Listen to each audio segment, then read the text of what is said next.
Pada saat ini kami berdoa untuk yang berbahagia Ibu Sulaiman yang sudah telah melakukan satu tahun hari ini. Kiranya Tuhan memberkati hamba-Mu di dalam setiap usaha, pekerjaan, dan pelayanan yang Tuhan percayakan. Biarlah berkat-Mu, kekuatan, kesehatan, dan sejahtera boleh Tuhan anugerahkan sehingga itu tetap kuat di dalam Tuhan untuk menghadapi setiap pergumulan bahkan kerinduannya yang saat ini sudah tersampaikan bahkan yang belum disampaikan. Kami juga berdoa untuk ketiga anak yang Tuhan percayakan untuk Injas, Andi, dan Agnes dalam pendidikan mereka, rencana mereka, masa depan mereka. Tuhan sudah mempersiapkan yang terbaik. Biarlah keluarga ini menjadi keluarga yang mengasihi Tuhan dan mengandalkan Tuhan dalam kehidupan. Dan pada saat ini Tuhan, seperti pujian yang sudah kami berikan, buat hati kami seperti tanah subur. Ketika kami membaca dan menemukan kebenaran firman Tuhan, kami dapat menerimanya, kami dapat mengerti, dan kami dapat dimampukan untuk melakukan firman-Mu dalam kehidupan kami. Kami juga berdoa bila mana saat ini ada kuasa si jahat yang ingin mengganggu pikiran kami untuk menerima kebenaran firman-Mu. Kami patahkan dan mengajukan di dalam nama Yesus. Bila kuasa-Mu yang berotoritas tempat ini dan kami semua menikmati lawatan daripada Tuhan melalui kebenaran firman-Mu. Hanya dalam nama Tuhan Yesus Kristus kami sudah berdoa dan mengucap syukur. Amin. Salam bagi Tuhan. Salam. Bagaimana kabarnya hari ini? Luar biasa. Tuhan luar biasa.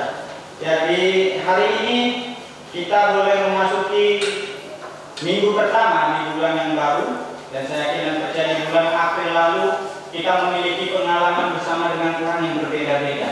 Tapi kita perlu bersyukur kembali kepada Tuhan bahwa kita ada sampai saat ini. Itu semua karena penyertaan dan pemeliharaan Tuhan. Dan di kesempatan ini juga Bapak Ibu, saya juga bersyukur bahwa baru pertama kali saya melayani di hari Minggu itu main keyboard sekalian bawa firman Tuhan. Jadi ini merupakan satu pengalaman pertama bagi saya dan saya bersyukur karena sebenarnya yang bermain keyboard itu Martin, tetapi kemarin dihubungi masih sakit, masih demam, jadi tidak bisa untuk membantu pelayan tempat ini. Jadi siap tidak siap saya harus menggantikannya, dan puji Tuhan ini merupakan pengalaman pertama saya untuk bermain keyboard juga melayani Tuhan melalui kebenaran firman Tuhan. Baik Bapak Ibu, kita akan belajar dari kebenaran firman Tuhan yang terambil dari Injil Yohanes.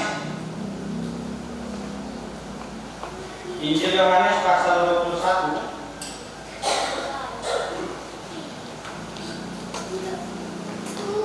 Injil Yohanes pasal 21 ayat 15 sampai ayatnya yang ke-19.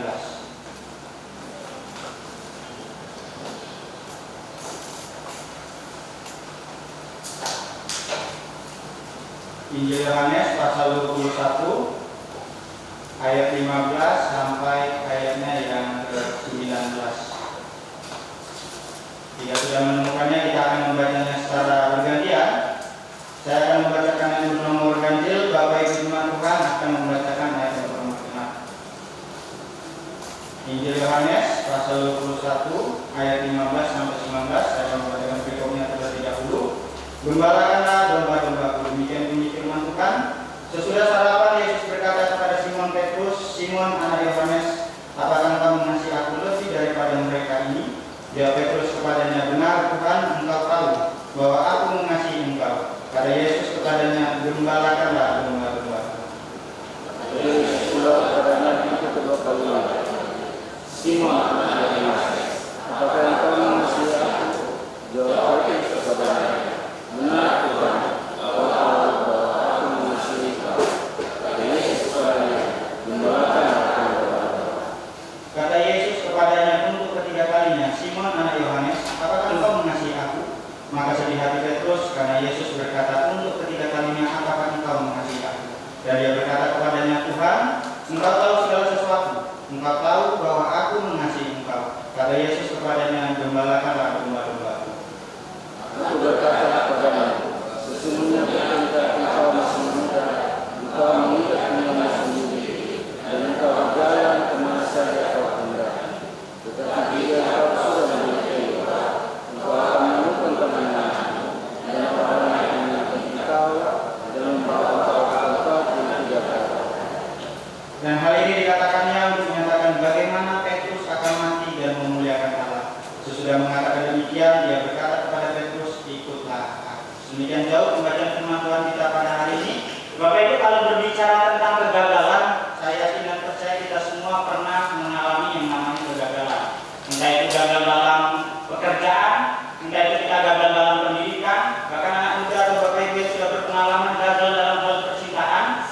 Tetapi yang perlu kita ingat dan perlu kita tahu bahwa setiap kegagalan yang terjadi dalam hidup kita itu memang sesuatu hal yang tidak dapat terhindarkan. Maka banyak orang yang ketika mengalami kegagalan ada respon yang ditunjukkan. Mungkin ada orang yang gagal, dia mencoba bangkit, kemudian dia semangat dan mencoba hal yang baru lagi. Tetapi ada satu sisi orang yang ketika mengalami kegagalan, ia putus asa dan tidak mau mencoba lagi. Bapak Ibu, yang menjadi persoalannya adalah bukan soal kita gagal di dalam pekerjaan kita, bukan soal kita gagal di dalam pendidikan kita, bukan kita soal gagal dalam hal percintaan kita. Tetapi yang perlu kita renungkan saat ini adalah seberapa sering kita gagal dalam mengikut Tuhan dan mengasihi Tuhan. Itu yang menjadi pertanyaan bagi kita semua. Karena ketika kita gagal mengikut Tuhan, ketika gagal mengasihi Tuhan, saya tidak percaya berkat yang daripada Tuhan itu tidak dapat kita nikmati dengan sepenuh hati kita. Maka firman Tuhan pada hari ini akan mengingatkan kita dan mengajarkan bagaimana ketika respon kita mengalami yang namanya kegagalan. Dan dalam hal ini, bagaimana respon kita ketika kita gagal dalam mengikut dan mengasihi Tuhan. Atau kita datang kepada Tuhan, minta ampun kepada Tuhan, meminta supaya anugerah yang Tuhan berikan itu yang akan menolong kita, supaya kita mampu untuk mengasihi Tuhan. Atau sebaliknya, kita cuek saja ketika kita gagal dalam melakukan apa yang Tuhan hendaki dalam hidup kita. Firman Tuhan hari ini, Bapak Ibu, teks yang kita baca itu berbicara tentang Petrus. Ini adalah suatu kisah yang bagaimana Tuhan Yesus mendatangi para muridnya setelah Tuhan Yesus itu bangkit dari kematian. Jadi ketika Tuhan Yesus datang menemui para murid-muridnya untuk menguatkan dan meneguhkan para murid-muridnya, teks yang kita baca di mana Tuhan Yesus itu memberikan kekuatan bagi Petrus. Petrus adalah salah satu murid yang sangat aktif, yang pada saat dalam mengikuti Tuhan Yesus semangatnya selalu membara. Tetapi sayangnya banyak kegagalan yang dialami oleh Petrus. Dan kegagalan yang paling besar adalah ketika dia sudah menyangkal Tuhan Yesus sebanyak 3 kali. Jadi Bapak Ibu, kalau kita melihat, Petrus adalah orang yang gagal dalam mengikuti Tuhan. Bahkan kalau kita lihat dari ayat 2 sampai ayat 3, ternyata kegagalan yang dialami oleh Petrus itu membuat Petrus putus asa dan kembali kepada kehidupan yang lama menjadi seorang nelayan.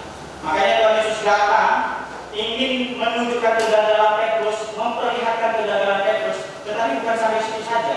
Tuhan Yesus memulihkan Petrus. Supaya apa? Supaya Petrus mengalami pemulihan dan siap terlibat di dalam rencana Tuhan dan melayani Tuhan. Dan kita tahu bahwa Petrus ini sangat setia, sangat luar biasa Tuhan pakai. Bahkan banyak orang berkata pada saat itu Petrus pun matinya disalib, tetapi salib terbalik, tidak seperti disalib seperti Tuhan Yesus.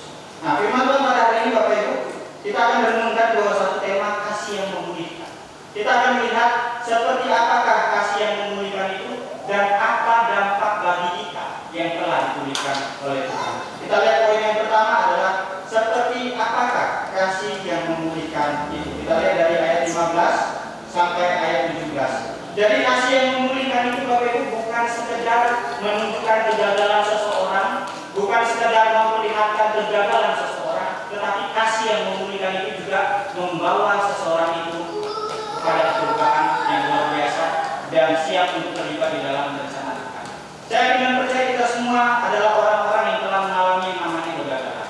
Saya yakin dan percaya kita semua pasti pernah mengalami yang namanya kasih karunia daripada Tuhan, yang pada akhirnya membuat kita tetap semangat untuk menjalani kehidupan sekalipun kita pernah gagal. Jadi banyak orang gagal itu seringkali hanya mengakui, tetapi tidak ada perubahan dalam hidupnya.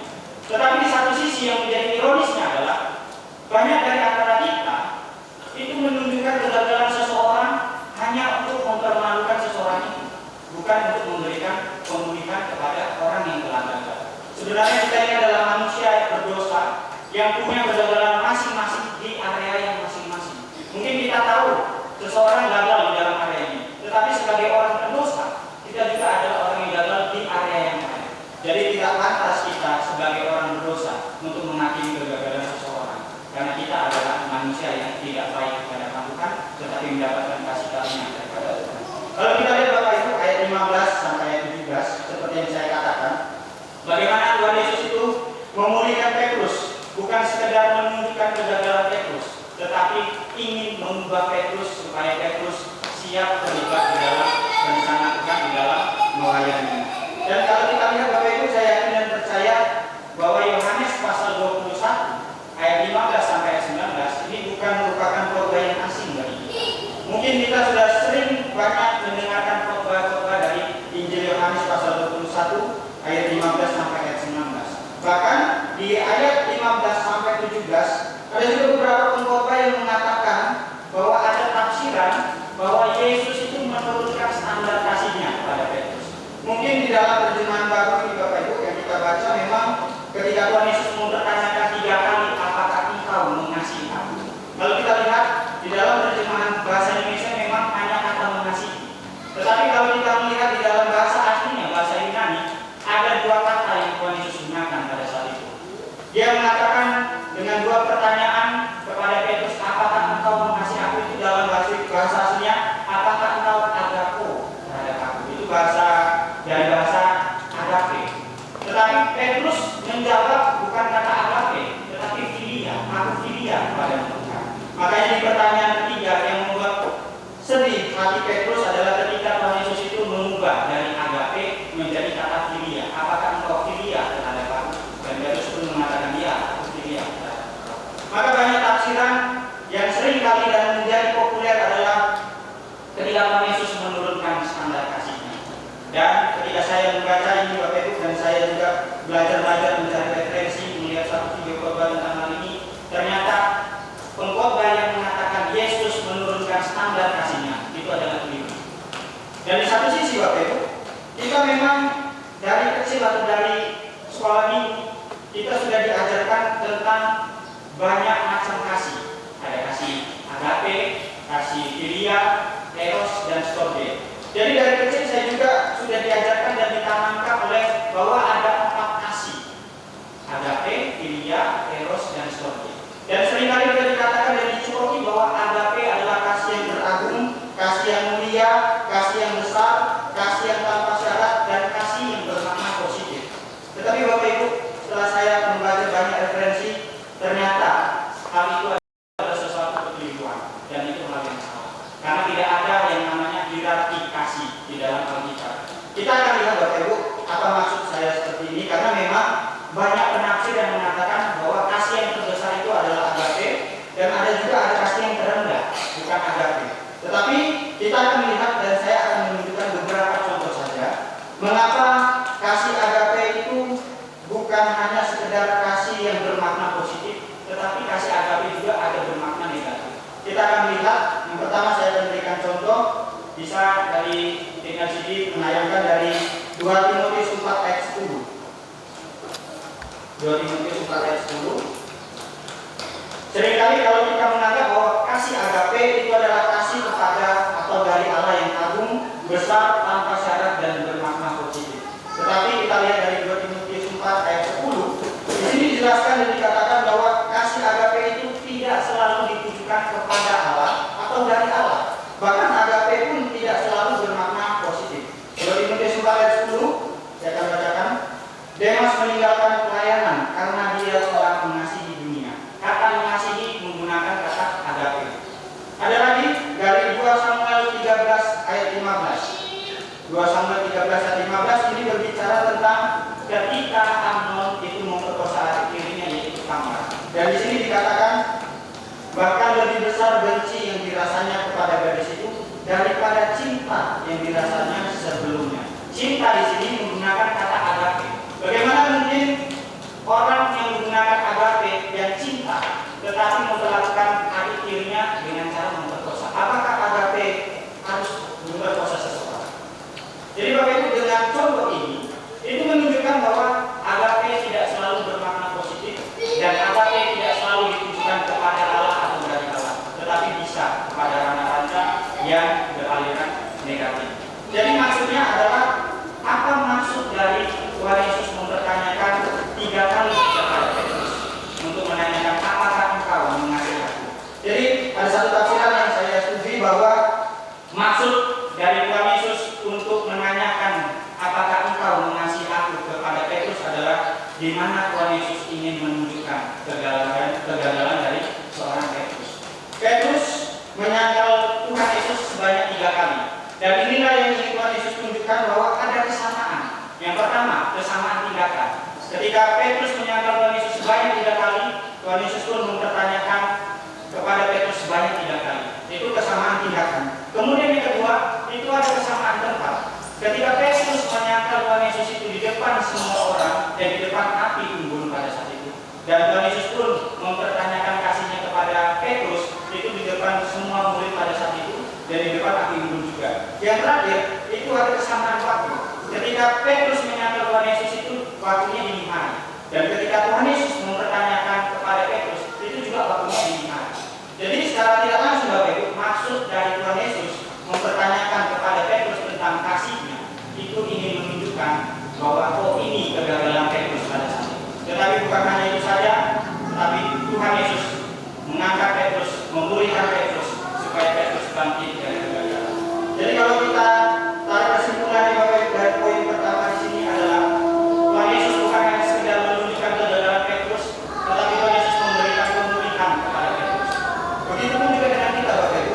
Kita adalah manusia yang berdosa, manusia yang pasti sering mengalami kegagalan, terkhususnya dalam meniru Tuhan dan mengasihi Tuhan. Sekarang bagaimana dengan kita? Apakah masih ada sesuatu yang kita sembunyikan daripada kita? Hal yang tidak berkenan di hadapan Tuhan kita masih sembunyikan? Atau ada dosa yang kita tidak mau akui di hadapan Tuhan? Sekarang Bapak Ibu, Tuhan Yesus saat ini terbuka bagi kita. Dia ingin memulihkan kita satu demi satu. Maka apa yang tidak berkenan di hadapan Tuhan yang masih kita sembunyikan, tinggalkan, lepaskan. Biarlah Tuhan yang memulihkan kita dengan kasih daripada Tuhan. Karena apa Bapak Ibu? Hal yang tidak berkenan atau dosa yang masih kita sembunyikan di hadapan Tuhan, seringkali Tuhan menghajar kita dengan ketidakdenganan dalam hidup kita. Jadi pada suatu hari Bapak Ibu, ada seorang anak kecil. Seorang anak kecil ini main ketapel. Mungkin kita semua sudah tahu ketapel itu seperti apa bentuknya, dan ketapel dulu mainan saya juga pada saat itu. Jadi ketapel, anak ini memainkan ketapel, kemudian dia belajar membidik sesuatu barang yang ada di dekatnya. Kemudian ada ayam-ayamnya lewat. Jadi dia iseng, saya mau bidik ini ayam-ayam. Waktu dia bidik, kenalah kepala ayam-ayam ini, dan kemudian mati ayam-ayam ini. Kagetlah dia dan dia panik. Bagaimana ini kalau ayah saya tahu, pasti saya akan dipukul, akan dimarah. Akhirnya Bapak Ibu, anak ini mengambil suatu inisiatif. Dia membawa ayamnya ke sungai dan kemudian ayamnya ini dilepaskan di sungai supaya tenggelam dan tidak kelihatan lagi. Keesokan harinya, ketika anak ini ingin pergi sekolah dengan kakaknya, biasanya ibunya ini memberikan uang yang sama, uang jajan yang sama. Kita taruhlah harganya 20.000, 20.000. Jadi dua anak ini, dua bersaudara ini diberikan uang jajan 20.000 masing-masing seorang. Tetapi ketika mau berangkat ke sekolah, sudah keluar dari rumah, kakaknya ini manggil adiknya. Dek, sini dulu Kak. Kenapa Bang? Kalau kemarin ketapel ayah kan? Adiklah adik ini. Pak belum tahu. Ya karena waktu kamu angkat ayam itu pergi ke sungai dan membuang ayam ke sungai, abang lihat tahu. Jadi Bang, kalau kau tidak mau dicukuk atau dikasih tahu sama ayah, lebih baik kau kasih uang jajan 10.000 saja. Jadi uang jajannya 10.000 saja. Jadi akhirnya karena adiknya ini merasa takut, karena takut dilapori oleh ayahnya, akhirnya dia berikan uang jajannya 10.000. Jadi akhirnya jajan 10.000. Kemudian kejadian ini Bapak Ibu bukan hanya berlangsung sehari saja. Minggu demi minggu dia melakukan ini semua karena takut dirancang oleh kakaknya. Akhirnya sudah 1 bulan dia menyerahkan uang jajannya yang setengah. Akhirnya dia merasa, kalau kayak gini tidak bisa nih. Saya tidak bisa jajan, saya tidak tenang. Kenapa? Karena satu saya diancam oleh kakak saya, satu saya juga tidak bisa jajan banyak. Pada akhirnya yang mengambil suatu keputusan, oke, saya akan mengaku kepada ayah saya. Apapun itu, apa yang akan ayah saya lakukan, saya siap terima karena saya salah. Kemudian anak ini memberanikan diri Bapak Ibu, datang dia kepada ayahnya. Ayah, saya mau mengaku sesuatu. Mengaku apa? Kata ayah. Begini ayah, sebulan yang lalu pada saat saya main ketapel, saya itu akan menembak kepala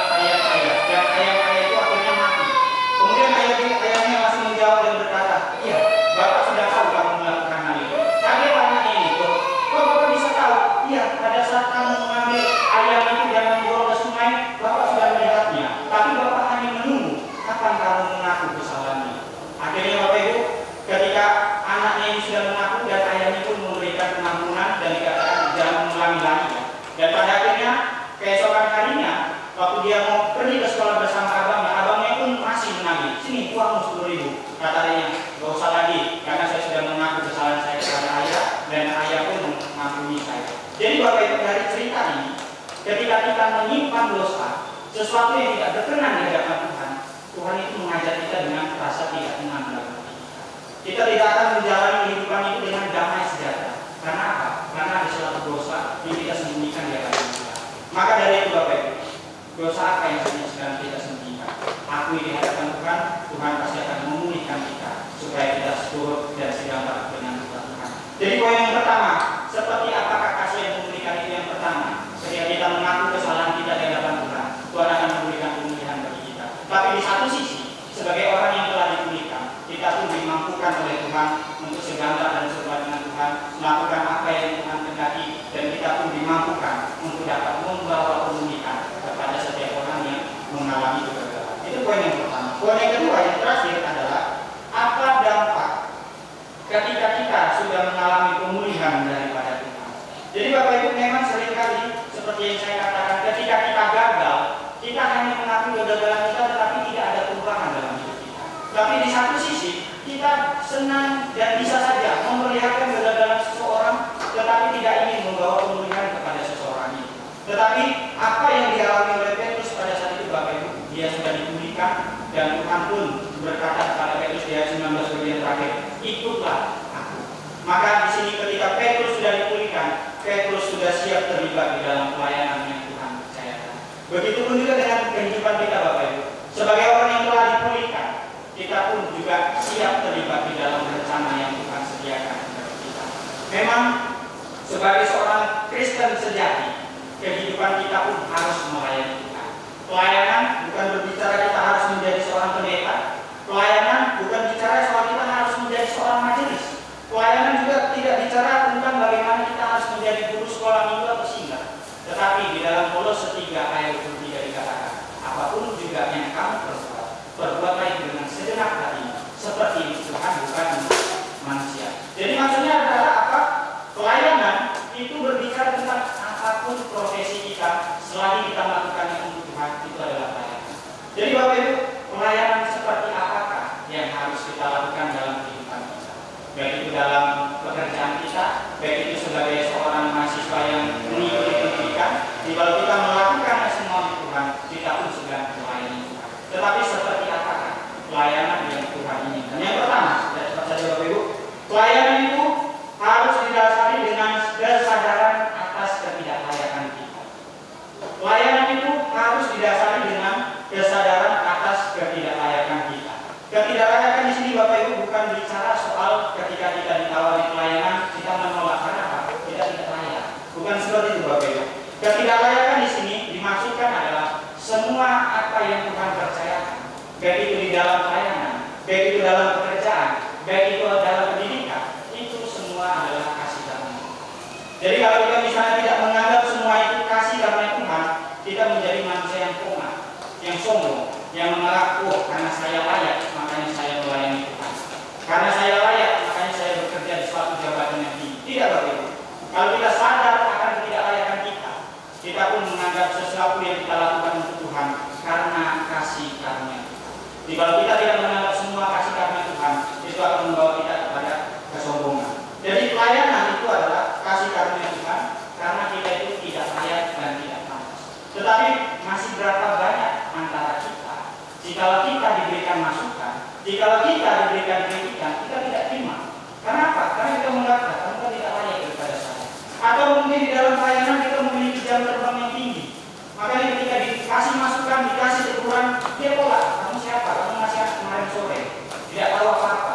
Jadi inilah yang menjadi suatu masalah Bapak Ibu. Kalau kita tidak mendasari apa yang kita gunakan, apa yang kita dapatkan, bukan karena kasih karunia Tuhan. Itu yang terjadi. Tetapi kalau kita menganggap semuanya itu adalah kasih karunia Tuhan, kita akan menjadi orang yang terbuka. Ketika dikritik, ketika kita diberikan masukan, kita tidak tersinggung, tapi menerima hal itu supaya kita menjadi seorang pribadi yang lebih baik lagi ke depan. Jadi dari pertama kita belajar pelayanan itu harus didasari dengan kesadaran atas ketidaklayakan kita. Kemudian yang kedua, pelayanan itu harus didasari dengan fokus kasih kita kepada Tuhan. Jadi Bapak Ibu, kalau kita lihat, Petrus ini memiliki modal yang sangat banyak di dalam pelayanan Tuhan. Dia bukan hanya sekedar murid yang aktif, bukan sekedar murid yang membara, tetapi dia juga seorang murid yang pemberani. Kalau kita lihat keberanian Petrus pada saat itu, Bapak Ibu, ketika Tuhan Yesus ingin diangkat, ketika para murid ingin lari, ketika para murid ketakutan, tetapi hanya Petrus yang berani pada saat itu. Dia mengeluarkan pedang pada saat itu. Jadi bisa dibilang Petrus ini sudah berani untuk menyatakan atau membela Tuhan Yesus. Tetapi apa yang dilakukan oleh Petrus itu adalah suatu kegagalan. Karena apa? Karena tidak sesuai dengan apa yang Tuhan inginkan. Jadi Bapak Ibu, artinya adalah kalau kita memiliki modal dalam pelayanan dengan karunia, dengan talenta yang Tuhan berikan, jikalau kita tidak mendasarinya dengan kasih kita kepada Tuhan, semua itu adalah sia-sia. Makanya di 1 Korintus pasal 13 ayat 1-3, bagaimana Paulus itu menjelaskan, jikalau aku dapat berbahasa malaikat, jikalau aku memiliki iman yang sempurna, pengetahuan yang sempurna, memberikan segala sesuatu yang ada padaku, tetapi jikalau tanpa kasih, semuanya adalah sia-sia. Jadi saya yakin dan percaya Bapak Ibu, kita semua sebagai orang Kristen yang percaya kepada Tuhan, kita diberikan kelebihan masing-masing, kita diberikan karunia masing-masing. Apapun karunia yang Tuhan berikan, mari kita dasarinya karena kasih kita kepada Tuhan. Jika tidak didasari dengan kasih, semuanya akan sia-sia. Itu yang kedua. Yang ketiga, yang terakhir adalah pelayanan itu harus dilakukan untuk memuliakan Tuhan. Kita bisa lihat dari ayat 18 dan ayat 19 bagaimana Tuhan Yesus pun menubuatkan kehidupan Petrus setelah dia melakukan pelayanan sesungguhnya. Bagaimana Petrus nanti akan mati untuk memuliakan Allah. Dan kita tahu di dalam sejarah pun Bapak Ibu juga bisa cari di internet bagaimana Petrus mati itu disalib terkali. Dan di sini ingin menjelaskan bahwa Petrus mati untuk memuliakan Tuhan. Jadi permasalahannya adalah bukan Petrus takut mati. Kenapa Petrus tidak takut mati? Karena dia sudah siap mati pada saat membela Tuhan Yesus pada saat itu. Tetapi yang menjadi masalahnya adalah bagaimana Petrus di dalam melayani Tuhan harus merelakan kehendaknya. Makanya di ayat 18 dikatakan begini kata Tuhan Yesus. Sesungguhnya ketika engkau masih muda, engkau mengikat pinggangmu sendiri dan engkau berjalan kemana saja kau kehendaki. Tetapi jika engkau sudah menjadi tua, engkau akan mengulurkan tanganmu dan orang lain akan mengikat engkau dan membawa engkau ke tempat yang tidak kau kehendaki. Jadi Bapak Ibu, pelayanan memuliakan Tuhan bukan hanya bicara soal kita mau memberikan yang terbaik saja, tetapi pelayanan untuk memuliakan Tuhan, bagaimana kita juga harus berani mengorbankan perasaan kita untuk Tuhan. Seberapa banyak dari antara kita Bapak Ibu mungkin rela memberikan tenaga, rela memberikan waktu, rela memberikan uang untuk Tuhan, tetapi masih sedikit sekali kita mengorbankan perasaan kita untuk Tuhan. Ketika kita disinggung sedikit, ketika kita diberikan masukan sedikit, ketika kita tidak dianggap remeh oleh seseorang, seringkali kita menggunakan perasaan kita yang terlalu berlebihan. Tetapi firman Tuhan pada hari ini mau mengajarkan kita bahwa pelayan yang harus untuk memuliakan Tuhan, bagaimana kita juga harus mengorbankan perasaan kita untuk Tuhan. Mungkin dari antara kita memiliki musuh atau orang yang tidak kita sukai. Bahkan ada juga orang yang mungkin kita anggap biasa saja, kita tidak ada kesalahan, tetapi orang itu menjauhi kita. Nah, bagaimana kita mengorbankan perasaan kita untuk orang yang kita layani? Ketika kita tidak tahu apa salah kita dan orang itu menjauhi kita, orang yang memiliki kebebasan rohani dengan mengorbankan perasaan, dia akan mendatangi orang itu dan melayani orang. Jadi Bapak Ibu, memuliakan Tuhan bukan bicara soal kita ingin memberikan yang terbaik, tetapi kita juga harus belajar mengorbankan perasaan kita untuk Tuhan. Jadi firman Tuhan pada hari ini Bapak Ibu, yang kita boleh pelajari adalah kegagalan memang tidak dapat terhindarkan, namun keputusasaan tetap bukan pilihan kita.